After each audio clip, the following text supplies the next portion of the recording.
Құрметті достар, таныс болыңыздар. Бұл Жазылбек кілем жуу орталығының басшысы. Где-то бір 3 миллион болады. 10 мың халқы бар ауыл болатын болса, осындай бір кілем жуатын, кішігірім кілем жуатын орталық ашылуға болады. 1,5 миллион мен 2 миллионның аралығында. Ол сенің жеке сенің пайдаң, ә?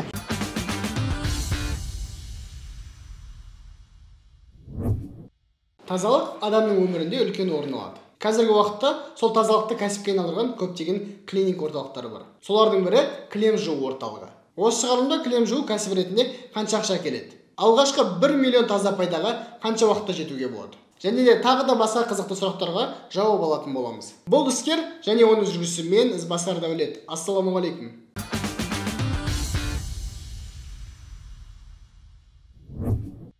Қазіргі уақытта кілемсіз үйді елестете алмайсың. Кез келген үйдің жерінде бірнеше жыл бұрын қабырғаларында міндетті түрде кілем ілініп тұратын. Ол дәстүр бізге ертеден бастап болған. Тарихтағы ең ескі кілем 1949 жылы Алтай жерлерінде табылған. Ол шамамен 2000 жыл бұрын жасалған екен. Сіздермен кілем жайлы бірнеше қызықты фактормен бөлісейін. Бір жылда кілемге 2-3 килограммдай шаң жиналады екен. Сондықтан жылына бір рет, 2 рет міндетті түрде кілемді жуып тұру керек. Ежелде қызыл кілемді патшаларға, дін өкілдеріне және де басқа маңызды адамдарға жаятын болған. Бұл дәстүрді 1922 жылы американдық шоумен Сид Граумен Робин Гуд киносының тұсаукесерінде бұзған. Ол қызыл кілемді қарапайым актерлармен сол киноға қатысты адамдарға жайған. Сол кезден бастап қызыл кілемді кез келген жағдайда жая беруге болатын болды. Жалпы кілем демекші, біз кілем жуу бизнесін зерттейміз. Және бұл кәсіпті қалай бастауға болатын жайлы толық анықтайтын боламыз. Осы сұхбаттағы информация сізге көмек етеді деген ойдамыз. Дұрыстап жайғасып отырып тыңдаңыздар.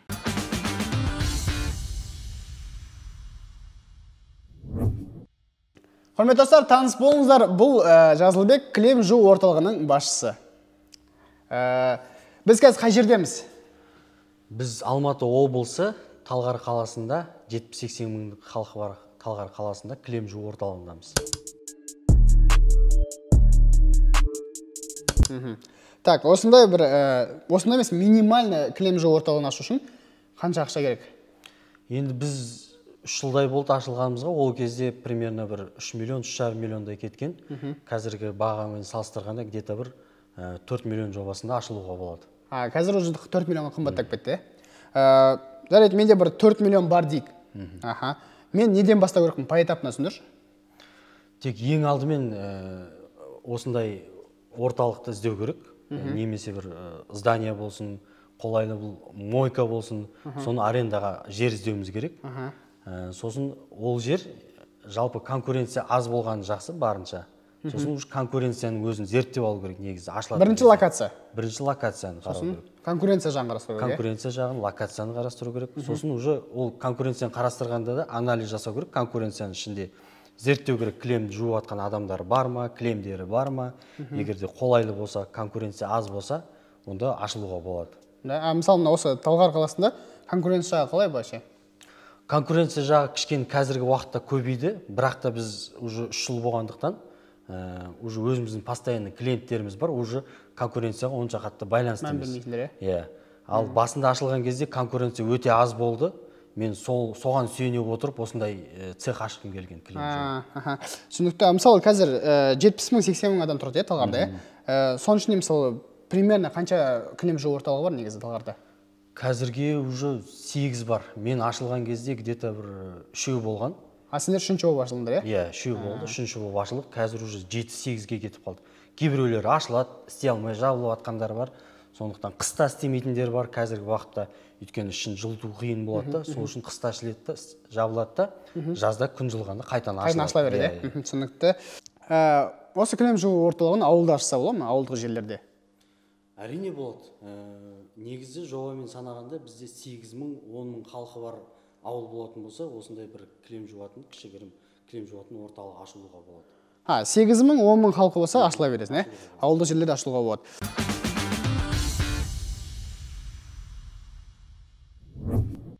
Қайдан келді жалпы осы именно кілем жуу орталығымен айналысам деген ой қайдан келді? Енді жалпы бизнеста жүргеннен кейін, басқа да бизнестарым бар, негізі айналысып жүргеннен кейін, өзімнің үйдегі кілемді апардым да осындай Талғардағы цехқа кілем жууға. Енді ол жаққа барып едім, ол жақтың объемын көрдім. Бір апта, 10 күннің ішінде кілемді бірақ алып келді да өзім кілемді. Бір үйдің кілем жуғанның өзінде 31 мың 40 мыңға жуық теңге алды да бір адамнан. Мен ол жақтың объемын көргеннен кейін өзім қызықтым бірінші. Сосын осындай ой келді. Сосын уже Талғардағы басқа да кілемдерді зерттей бастадым. Конкуренттерін қарап уже, анализ жасай бастадым. Олардың ішіне өтіріктен сұрақтар қойып кіріп, ішін бәрін көріп алдым, қалай жасалған, қанша объем бар. Уже есептей келе жақсы доход түседі екенін білдім да. Сосын уже осындай ой келді ашамын деген. Іздей бастадым осындай цехтарды. Түсінікті. Сөйтіп барып, өзің кілем орталығын аштың. Иә, өзім кілем орталығын аштым. Түсінікті. Осы бір кілем жуу орталығын ашу үшін қандай документтер керек? Негізі көп документтер керек емес. ИП-ді обязательно ашу керек. Сосын интернет-касса деген бар ғой қазір. Рекасса.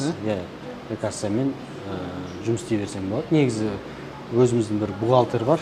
Жалпы общий бизнестарымыздың налогтарын, отчеттарын жүргізеді. Отчетты полный жауап береді. Аутсорсингті өзі бөлек жұмыс істейді. Өзі бөлек жұмыс істейді. Ол өзі сол жағын ол кісі өзіне алған. Контроль етеді. Контроль жасайды. Ол жағын кішкене. Жалпы 2 жыл болды, елімізде карантин болып жатыр. Осы бизнеске карантиннің әсері қалай? Сендерге сол карантин кезінде қалай жүргіздіңдер бизнесті? Басында енді карантинге көп адам қорқа бастады ғой енді.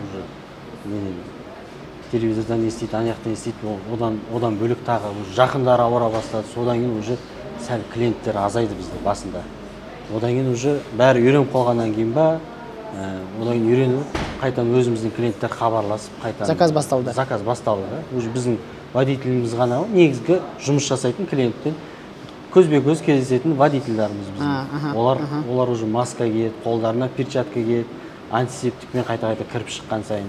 Сосын барып клиенттерге біз звондаған кезде попросить етеміз, чтобы клемдерді жинап далаға шығарып дайындап қояды ше. Чтобы біздің контакт болмау үшін рабочийларымыз өзі кіріп, үйіне кіріп алып кететін еді ғой дайындап. Қазір уже далаға шығарып қояды. Сонда контакт аз болады да. Ол сөйтіп үйретіп алдық, қазір клиенттердің бәрі далаға шығарып қояды. Карантин болсын, болмасын. Сонымен карантин. Ол доставщиктарға да ыңғайлы болды дейсің ғой. Қазір қалпына келді десек болады негізі. Баяғыша жұмыс істеп жатырмыз қазір.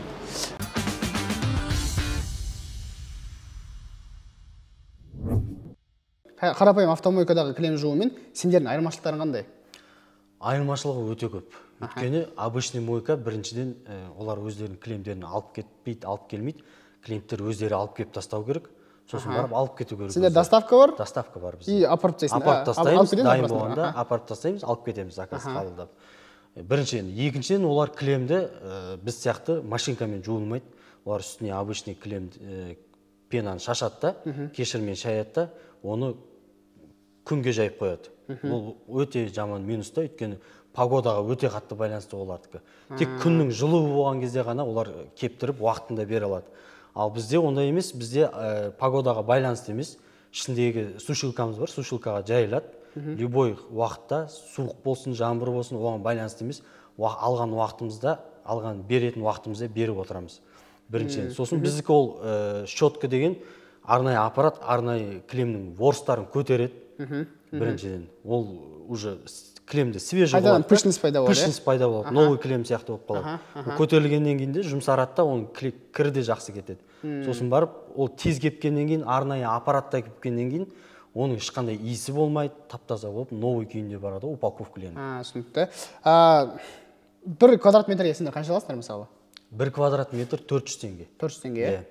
400 бұл теңге. енді ауылдық жерлерде осындай 400 теңге қоюға болады.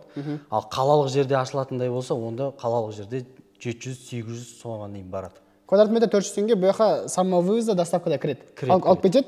А самовывоз болса скидка бір нәрсе бола ма? Жоқ, егер өзі алып келсе, бізде 150 теңге жуып береміз. Өзі алып келеді, осы жерден жуып береміз. Дайын болғанда звондаймыз, алып кетеді. Бұл 150 теңге. Ал доставка бәрі кіретін болса 400 теңге. Түсінікті. Күніне қанша кілем жуасыңдар? Осындай бір сендердің мойкаларын күніне қанша кілем жуады? Енді орта есеппен алатын болсақ, 250-350 квадрат болса, орта есеппен 300 квадрат жуамыз. 300 квадрат кілем жуа. Қазір жуатсыңдар ма или ол жуаласыңдар ма? Жуамыз. Жуасыңдар, енді қыстық уақытта кішкене сезон азаяды. Енді қазір уақытта жақсы сезон басталып жатыр. Сондықтан біз орта есеппен 300 қазір жуамыз негізі. Түсінікті. Бұл сезон бар ма бұл бизнесте? Сезон әрине бар, басқа бизнестер сияқты бұда да сезон бар. Өйткені көп адамдар ойлайды, жаңбыр жауса, күн суық болса, кремімізді кептірмейді ғой деп, бұндай крем орталықтан іздемейді. Білмейді олар өйткені. Ал қыстық уақытта кішкене азаяды. Ал күн жылығаннан бастап, уже келесі қысқа дейін сезон басталады. Сосын бастауында мынау жаңа жылдың алдында, наурыздың алдында кішкене кремдерін көбірек береді адамдар. Кішкене свежесть пайда болу үшін жаңа жыл деген сияқты соған байланысты. Бір белгілі бір праздниктардың алдында дайындалады, Так, средний чек қандай бұл бір кремдікі? Бір күндікі ма? Бір күннің средний чегі қандай? Бір күндікі енді 400 теңгеден жобамен есептейтін болсақ, 300 квадрат болатын болса, 100 мың, 120 мың күніне. Күніне 120 мың? Соның ішінде табыс қанша? Табысын біз где-то бір 60% деп есептейміз примерно. 60%, 60 мың теңге, 100 мың теңгенің ішінде табыс 60 мың теңге. Осылай есептейміз. Бір күндік табыс 60 мың теңге. Так, бір кремді жууға жалпы қанша уақыт кетеді? Бір кремді жууға где-то мен қазір былай сұрайын. Кремді үйінен алып кетіп, әкеп, жуып, қайтадан клиентке апарып бергенге қанша уақыт кетеді негізі? Егер бір ғана заказды есептейтін болсақ, алып кету қашықтығына да байланысты негізі. Бірақ где-то бір заказды алғанға бір жарты сағат кететін шығар, апарып алғанға есептейтін болсақ. Ол уже доставканың уақытын деп есептейміз. Келеді клем, оны есептейді балалар, сосын жуады, где-то бір 15-20 минут жуса, уже кепкені бір түнде кебеді. Оны есептемейміз, өйткені түн өзін кептіріп отырады, өйткені сен қарамайсың. Саласын бір түнде кептіреді, келесі күні уже апарып беруге болады упаковкаленіп. Негізі бір күнде бір адамнан алып кетіп, келесі күні дайын қылып клиентке апарып беруге болады. Бір күн кетеді, бір күн бір түннің ішінде уже дайын болады. Среднем бір-екі күнде сендер бір клиентке апарып бересіңдер.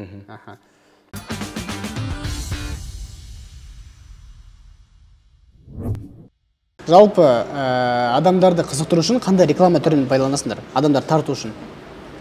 Ең алдымен өзіміздің Instagram страницамыз бар. Өзіміздің видеоларымызды бәрін клиенттер жұмыстың процесін бәрін салып қойғанбыз.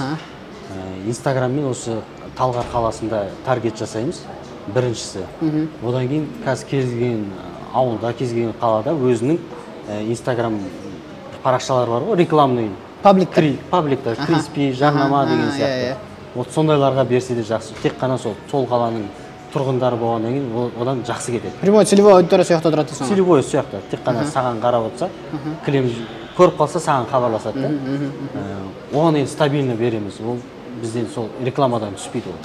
Екіншісі, үшіншісі енді кәдімгі OLX-қа береміз. OLX-тан да кересіңдер, OLX-тан рекламасын пайдаланып? OLX-тан да береміз.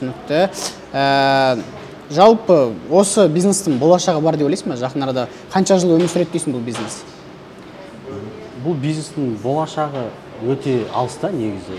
Ұзаққа дейін барады. Неге десеңіз, үйде клем бітіп қалу керек қой, жуатын клем. Немесе клемнің орнына басқа нәрсе шығу керек. Немесе одноразовый клемдер шығу керек па.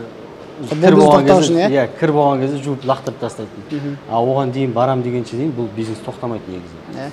Керісінше клиенттер көбейеді. Неге десеңіз, баяғы замандағыдай есіктің алдына барып, бірдеңенің астына барып, навестің астына барып жуу деген қазір азайды. Қазір практически жоқ. Ауылда кішкене кейбір жерде болмаса, бұлай тек қана осындайға үйреніп келе жатыр. Барынша клиент көбейіп келе жатыр негізі. Осы бизнес жүру үшін топ 3 сұраққа жауап берсе, қандай сұрақтарға жауап берсе, осы бизнес міндетті түрде жүреді деп ойлайсың? Енді ең әуелі бұл жерде сервис қой. Басқа конкуренцияда солай жуылатын болса да, бірақ сіз сервиспен алуыңыз керек та, клиенттермен жақсы сөйлесу керек, айтқан уақытында алып кету керек клиентті, айтқан уақытында алып келу керек, таза жуып, сөйтіп өткізсем ең бірінші очередь осы. Жақсы сервис болса, сервистің ішіне почти барлығы кіреді. Енді сервистің ішіне барса, жақсы сервис болса, басқа адамға керек ештеңе жоқ қой. Сервисің жақсы болып, клем таза жуылса, осыған қатты мән беру керек қой алдымен. Біріншісі сол, екіншісі бізде? Екіншісін айтатын болсақ, рекламаға мән беру керек өте қатты. Үнемі Инстаграмға сторис салып, осындай пабликтерден... Страницаны активно ұстап отырса? Страницаларды активно ұстап отыру керек та. Сол кезде бұл бизнес жүреді деген. Осы екі сұрақ болса да болды дейсің ғой. Сервис пен реклама осы тоқтамаса, бұл бизнес жүре береді. Сервистің ішіне біраз нәрсе кіреді, тазалық, уақытында алып келу. Ал реклама енді стабильно. Реклама олсыз болмайды.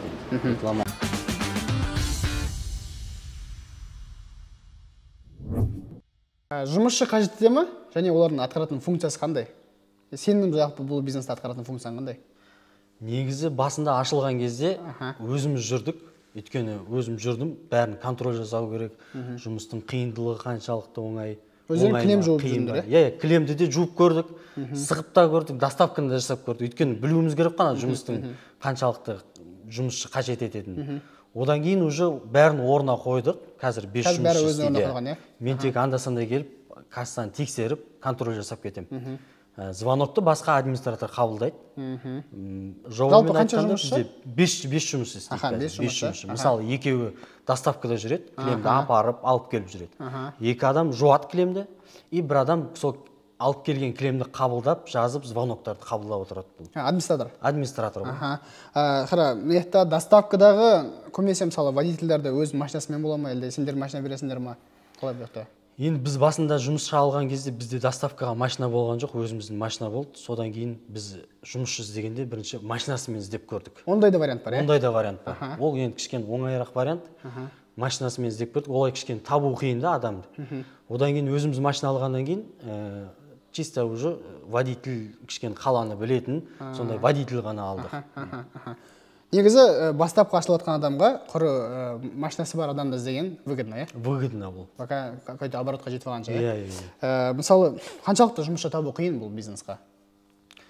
Жұмысшылар көп негізі. Бірақ та жақсы істейтін, сенімді, сосын стабильный істейтін жұмысшыны табу кішкене қиындау болады. Басында алған кезде біз біраз адамды алып келдік, 2 күн, 3 күн істеп көреді, ол кейбіреуіне ұнамайды, кейбіреуіне ұнайды. Сосын өзімізге де ұнамай қалуы мүмкін. Одан кейін уже жақсы команда жинап алғаннан кейін кішкене оңайырақ жұмыс. Қазір бәрі орнықты. Қазір орнықты, стабильно істеп жатыр бәрі. Ал орын былай средний зарплатасы қанша? Бір жуатын адамның зарплатасы қанша болады?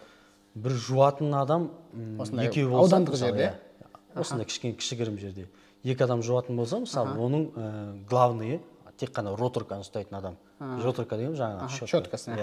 Соны ұстайтын адам где-то 150-180 айлық алады. 150-180 мың теңге тұрады. Негізі оның режимдары таңертең сағат 10-нан кешкі сағат 7-ге дейін негізі. Графиктары? Графиктары, иә. Аптасына қанша күн?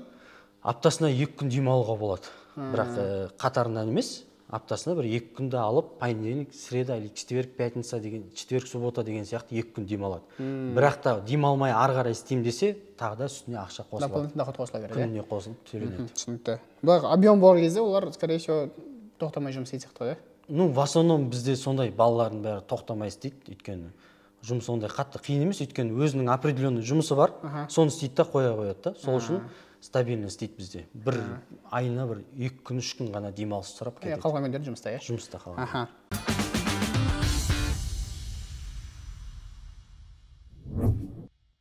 Жалпы осы сендердің кілем жуу орталықтарын таныстырып өтсең. Қай зат, қай жерде тұр, не керек? Так, ең алдымен кілем заказ қабылданады, осы жерге кіріп есептеленеді. Одан кейін осы жерге кілем жайылып, мынандай роторка деген аппаратпен, бұл трехфаскамен істейді. Осымен бірінші очередь жуылады. Одан кейін осы жерде шайылады. Жуылып, мынандай центрофуга деген аппаратқа салынады. Бұл да трехфаскамен істейді. Бұл 1000 оборот айналады. Кілемді где-то бір... Кілем осы жерде щеткамен жуылды, оралады да, осылай центрофуга салып жібереміз. Центрофуга саламыз, жабамыз, қосамыз. Бұл уже кілемді 70-80%-ке дейін кептіріп шығады. Кептіріп тейді, кептіріп шығады. Ол уже кәдімгідей жеңілдеп қалады. Су астынан су ағады да, кәдімгідей жеңілдеп қалады кілем. Бұдан шығарылады да, мынандай сушильный комнатаға апарылады. Бұл сушильный бөлмеден қанша квадрат болу керек негізі? Сушильный комната ол осы ашылып жатқан аумаққа байланысты үлкейте беруге де болады, азайтуға болады. Енді бастапқыға где-то бір 40 квадрат, 35-40 квадрат болса, ол жақсы, нормально. Сушильный бөлмеге, осылай ашылуға болады. 35-40 квадрат. Иә. Ол осы жерге жайылады, кілемдер, мына сушильный аппарат өзі қосылады да. Бұл определенный температурамен кілемді кептіреді. Сосын өзі мынандай вентиляторлар бар, влаганы сорып тастайды, шығарып тастайды, су қылып, прям влаганы алып тастайды. Сосын бұл уже кілемді иіссіз ешқандай тап-таза қылып кептіріп шығарады.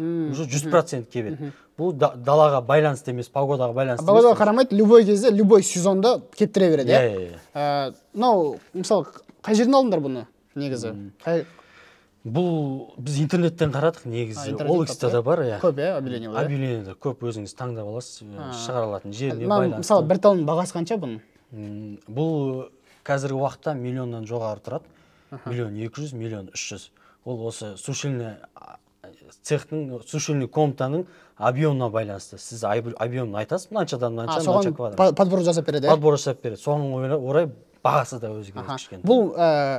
Бұл осы кілем жуу орталығын ашқандағы бір маңызды нәрселердің бірі ме? Осы обязательно керек па бұл? Әрине, бұл өте керек. Өйткені бұлсыз кілем кеппейді. Ұзақ кебеді, Ұзақ кебеді, ол су болып тұрғанның өзінде де ол нақты кептірмейді да, бұл 100% кептір. Сол үшін бұл обязательно керек. Мынау бізде уже дайын кілемдер ме? Бұл кеуіп жатқан кілемдер, Кеуіп жатқан кілемдер. Жуылып, осы жерге ілінеді да, кеуіп жатқан. 100% кеуетін кілемдер уже. Біздің үйленіп жатқан. Не дәлгі? Мынау жалпы осы жақта сендер осынша қанша кілемді кептіре аласыңдар бір уақытта? Біздің сушильный комнатаға жобамен 400 квадраттай сияты негізі. 400 квадрат, Бұның өзінің белгілі бір способтары бар. Мынандай қылып жылжитын қылып. Бәрі темірлер мына жаққа жиналып тұрады да, іліп жылжыта береді. Яғни арасын былай третей қылып жақындатуға да болады. Сөйтіп трубалар салып кептіруге болады. А уже арасын жылжымайтындай қосып тастап, арасын ашық қылатын болсаңыз, ол жерге 150 ма квадрат қана сияды. Бұл басқа способпен де бұл уже. Түсінікті. Бұны қайтын болады бұл? Енді бұл біз интернеттен қарап адамдарға жасаттық. Кәдімгі сварщиктар жалдап? Сварщиктар жалдап береді. Біз айтып тұрамыз, өздері жасап берген. Әркім өзінің ыңғайына қарап жасатып алады, Ыңғайына қарап жасатып. Негізі бірақ где-то бір 300 квадраттай қабылдай алады, осы жерде? 100-150-ге дейін қабылдайды. Сиіп кетеді. Дальше бізде не керек тағы да? Енді ол жақта кішігірім майда шүйделер, стенд бар, арнайы кілем. Стенд деген бізде жақта ол уже кептірілген кілемдер кеседі? Кептіріп, дайын кілемдер мына жерге жайылады. Сосын бұл жерде администратор дедік қой бағана, администратор ол кілемнің тексереді да, мысалы кілемде бір кетпейтін дақ болып қалуы мүмкін. Оған арнайы химия бар. Осы жерде қарайды, тарайды, қоқымдарын бәрін алады. Егер дақ болатын болса, арнайы химия бар, дақ кетіретін. Сол дақ кетіретін химиямен кептіреді да, оны қайтадан кептіруге жіберіледі? Жоқ, қайтадан жуылады ол негізі. Өйткені ана жуылған кезде дақтары кетіп қалуы мүмкін. Мүмкін қайтадан просто кептіре салатындай, бағана сіз айтқаны кептіре салатындай мүмкін. Өйткені дақ кішкентай болса, оны кішкене щеткамен кетіріп жібереді. Тазалап, жуасып, ағарай кептіре береді. Сосын мысалы, анау жаңа бір жұмысшыға не керек, қолына қандай аппараттар керек түсіндіріп өтсең айтты бір. Бұл жерде мынандай кілемнің ворысын көтеретін, үстіндегі майда-шүйде ескіріп қалған қылдарын бәрін алатын мынандай тарақ бар арнайы. Бұнда интернеттен қарауға болады, осымен тараланады. Ол главный осы. Осы арқылы шығады. Сосын пылесосты алып қоюға болады, мына трехтурбинный пылесос жақсы сорады. Ішінде мусор болса, соның бәрін сорып тастайды. Сорады. Ол таралды. Сосын арнайы духи бар, жақсы себілетін, иіс жақсы шығып тұратын. Кілемге қайтын жаңа иіс береді? Жаңа иіс береді, свежий неше түрлі иістер бар, соның сирендікі бар, ненікі бар. Осылай себіледі да, оралып, мынандай салафанға салынады. Ашылады да, арасы ашылып, кілем салынып, новый сияқты болып, упаковкаленеді. Упаковать етіп? Упаковкаленеді. Мына жақта стендтеріміз бар. Осы жаққа уже готовый кілемдер? Готовый кілемдер қойылады. Бұл кілемдердің өзінде де жаңағыдай биркалары бар.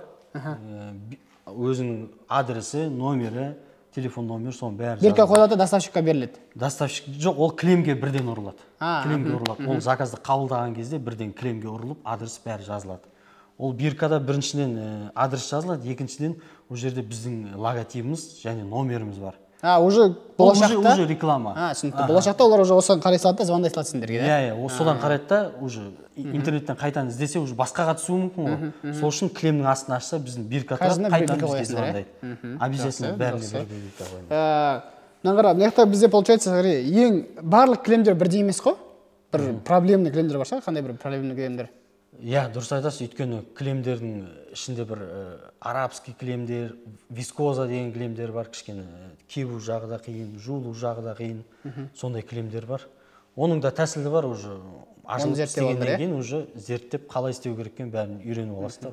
Кілемді соңғы тексерістер осы жерде өтеді, ворстан көтереді, егер де бір жерден ақаулар көрініп қалса, қайтадан жууға жіберіп, перестирка, кептіріп, в общем, клиентке берген кезде тап-таза қылып жібересіңдер осындай. Полностью осы жақта жұмыс бітеді. Полный контроль осы жерден өтеді ғой. Мына жақта получается келген заказдардың, нелердің график бойынша сол жазып қойсыңдар ма? Бұл қалаларға, сол біздің шет-шектер ауыл болса, осыған жазылады. дайын заказдар жазылады уже. Мысалы, бір клиент звондап сізге мынандай заказ дайын ба десе, уже ана жақтан номерін қарайсың да, заказдар дайындар осы жерге жазылып тұрады. Я дайын, жоқ дайын емес деген сияқты осы жерден. Клиент өзінің, то есть администратор өзінің журналы бар, заказ қабылдаған кезде номерін бәрін қабылдап алады. Дальше уже оны доставщикқа береді, доставщик кілемді алып кетеді, и осы жаққа келіп дальше жүреді.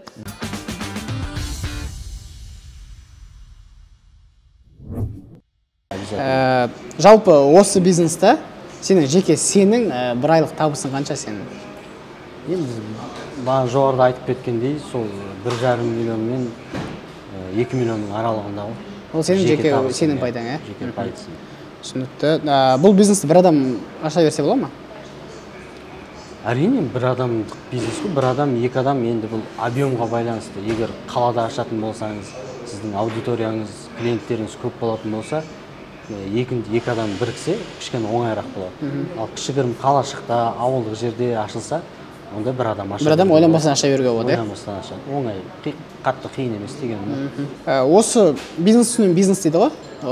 Осы бизнес арқылы қалай тағы пайда тапса болады? Енді бұл мынандай тазалықтың типа клининговый болғандықтан көп адам бізге хабарласқан кезде қосымша тағы да үйдегі кішігірім мебельдер, диван, кресло, жиһаздарды жуатын жуасыздар ма деп сұрайды да. Сондай сервис бар ма сендерде? Сервис бар ма деп сұрайды, иә. Сондықтан ойлаймын, оның аппаратын алып, тағы да соның қосымша соны үйіне барып, мебелінде, жиһаздарында бәрін жуып беріп, онымен айналысуға болады дейсің ғой, иә? Дополнительно сондай табыстар жасауға, иә? Осы бизнестің арқасында өзіңе немесе жақыныңа қандай бір сыйлық алдың? Енді менде бір ғана бизнес болмағаннан нақты соның табысын бөлек жинап қойып жүрген жоқпын негізі. Бірақ орташа есеппен алғанда жақында Toyota Prado автокөлігін алдым. Осы бизнестің арқасында Toyota Prado машинасын өзіңе алдың, иә? Осы бизнес арқасында алдым деп айта аламын негізі. Жобамен есептегенде сондай. Түсінікті, күшті.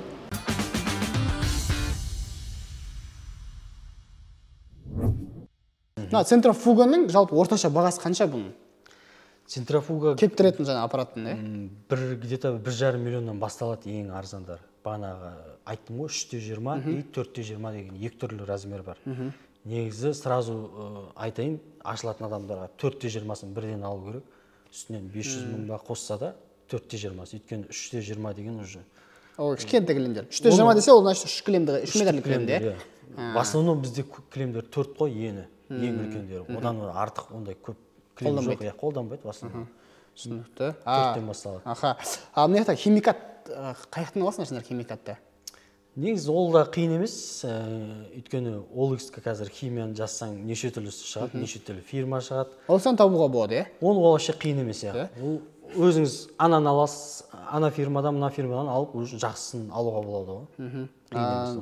Қанша тұрады, мысалы, бір 20 литрлік бачок, мысалы 20 литрлік бачок дейікші, қанша кілем береді сол бір 20 литрлік бачок? Енді біз в основном 60 литрмен аламыз. Уже біраз болды, бір фирмадан алып жүргенде 60 литрлігі 50 мың теңге. 50 мың теңге тұрады? Қанша кілемге жетеді ол? 50 мың теңге бұл где-то бір квадратпен санайтын болсақ, 1,5 квадратқа дейін жетеді негізі. Бір апталық жұмысты бітіре аласың, е? Объемға байланысты дейсің ғой? Жарты айға байланысты. Жарты айды да бітіреді шығар. Жарты айға дейін жұмыс байланысты енді, иә. Мысалы, химияны сумен қаншалықты араластырасыңдар? Қанша грамм химия қою керек, қанша су қою керек? В основном көп фирмада бірдей болады, көп фирманыкі 1 литрге 80 литр-100 литр су араластырасың. Су араластырасың, е? Жаңағы 60 литр химияңыз уже әрқайсысын әр литрына 100 литрден қосылатын бесе, уже 81 литр болады. 6000 литр болып кете ма, сондай болады.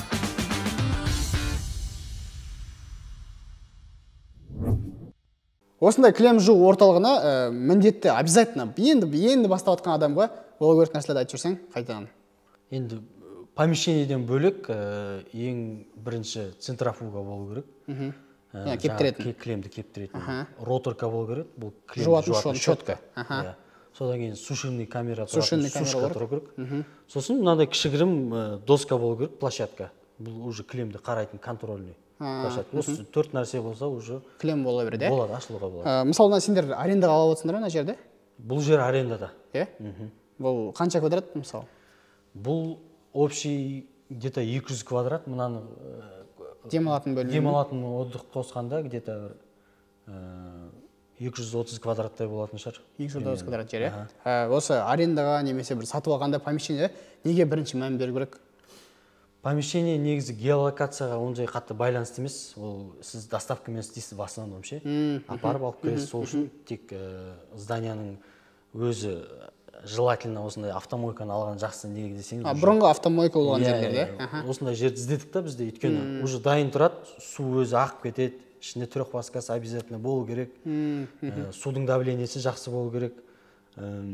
Сосын болды осы су, трехпаска свет и желательно, короче, бұрынғы автомойканы алған дұрыс, дұрыс, ал обычный помещение алатын болсаңыз, оны обязательно уклонмен болмайды ғой. Ода слив болмайды, оны уклон қылып құясыз, сливін жасайсыз бөлек. Центральный канализация болса, ол жақсы. Біраз шығын бізде бар. Асында центральный канализация кетті, сливтің бәрі. Центральный канализация болмаса, уже слив жасау керек болады.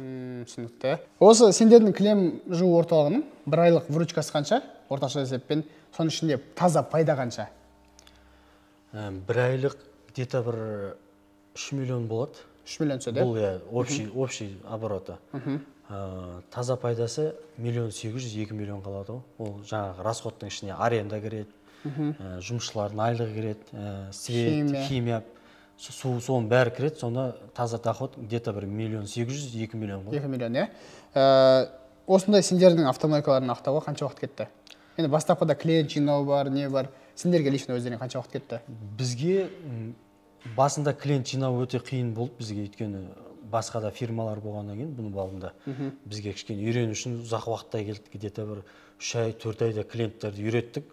Одан кейін түсімнің өзі де пайдасы күннен күнге көтеріле берді. Сонда жобамен айтқанда бір 7-8 айда өзін ақтап шығарды негізі. 7-8 айдан бастап уже доход келе бастады. Плюсқа шықтыңдар,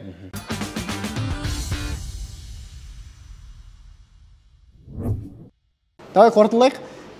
Осы кәсіппен жаңадан бастағысы келіп жатқан адамға берер кеңесің қандай? Бірінші очередь сабырлық керек деп ойлаймын. Өйткені жаңадан басталып жатқан бұл кішкене қиындауға соғады.